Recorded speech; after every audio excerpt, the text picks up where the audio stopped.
Hanno preparato e confezionato questo miele speciale per Papa Francesco. L'ultima volta che lo hanno incontrato, gli apicoltori veneti, era il 1958. È passato troppo tempo e il loro mondo sta soffrendo. Serve la benedizione del Santo Padre. Prima di tutto la benedizione, che le api vadano bene, ma prima per noi.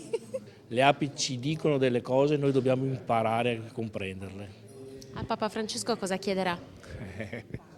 Che stiamo bene tutti e che possiamo continuare a fare gli apicoltori. 18.000 alveari in tutto il Veneto, 900 apicoltori iscritti alla federazione. Mai come quest'anno tutti hanno sentito il peso della crisi, la più forte degli ultimi 50 anni. Adesso miele ce n'è poco perché la produzione è sempre più in calo perché le api stanno soffrendo e quello è il problema nostro. C'è la malattia che si chiama Varroa e dopo c'è un'altra malattia che sono delle cose che le pungono sotto le ali, mi pare che sia, adesso non so precisamente, e loro muoiono. Questo nettare speciale che sarà offerto al Papa è stato prodotto da un alveare unico che si chiama Arca. Si trova sui Colli Euganei, dove l'intervento dell'apicoltore è minimo. C'è grandissima parte dell'apicoltura che è affidata a piccoli apicoltori a livello hobbistico, che però sono importanti per il territorio, per l'ambiente.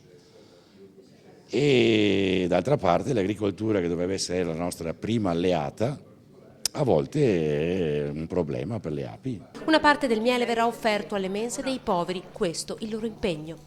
Noi al Papa chiediamo semplicemente una preghiera per gli apicoltori.